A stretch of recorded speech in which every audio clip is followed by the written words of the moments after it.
ಬೆಳೆಸುವಂಥ ಕೆಲಸವನ್ನು ನಮ್ಮಲ್ಲಿ ರಾಜಕಾರಣಿಗಳು ಅಂದರೆ ಅಧಿಕಾರಶಾಹಿ ಜನ ಯಾಕೆ ಮಾಡ್ತಾಯಿಲ್ಲ, ಅಧಿಕಾರಿಗಳು ಯಾಕೆ ಮಾಡ್ತಾಯಿಲ್ಲ?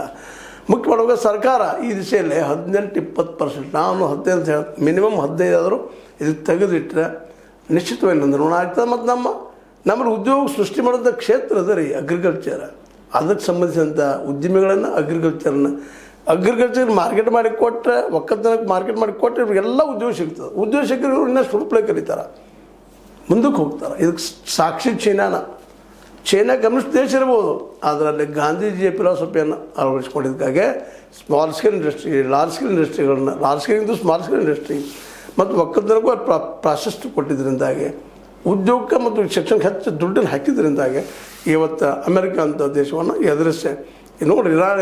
ಇರಾನ್ ಯುದ್ಧದಲ್ಲೇ ಇರಾನ್ ಅಂತ ಸಾಲ ದೇಶ ಚೈನಾ ಅದ. ಆ ಚೈನಾ ಶಸ್ತ್ರಾಸ್ತ್ರ ವೆರಿ ಟೆಕ್ನಾಲಜಿಡ್. ಅವ್ರು ಇವತ್ತು ಅಮೆರಿಕ ಟೆಕ್ನಿಕಲ್ನ ಟೆಕ್ನಾಲಜಿ ಕಲಿತು ಅವ್ರಿಗೆ ಪ್ರತಿಸ್ಪರ್ಧೆ ನಡೆ ಇವತ್ತು ಸೋಲಿಸುವಂಥ ಹಂತಕ್ಕೆ ಬಂದಿಟ್ಟಿದ್ದಾರೆ. ಅದರ ಹುಡುಗಾಟ ಅನ್ನೋದು ಅದು ನಮ್ಮಲ್ಲಿ ಆಗಬೇಕಾಗಿತ್ತಪ್ಪ ಅಂದ್ರೆ ಶಿಕ್ಷಣ ಬೇಸ್ ಆಗಬೇಕು ಅನ್ನೋದು ಭಾಳಷ್ಟು ಜನರ ಕಳಕಳಿ ಮನವಿ. ಆ ದಿಶೆಯಲ್ಲಿ ನಮ್ಮ ರಾಜ್ಯ ಸರ್ಕಾರ ಆಗಿರ್ಬೋದು, ನಮ್ಮ ಕೇಂದ್ರ ಸರ್ಕಾರ ಆಗಿರ್ಬೋದು ಹೆಜ್ಜೆ ಭಾಳ ಉತ್ತಮ. ನಮ್ಮನ್ನು ನಾವು ಕಟ್ಕೊಳ್ಳುವಂಥದ್ದು, ನಮ್ಮಲ್ಲಿಯ ನಾವು ಕೈಗಾರಿಕೋದ್ಯಮ ಬೆಳೆಸುವಂಥದ್ದು ಭಾಳ ಅನಿವಾರ್ಯ.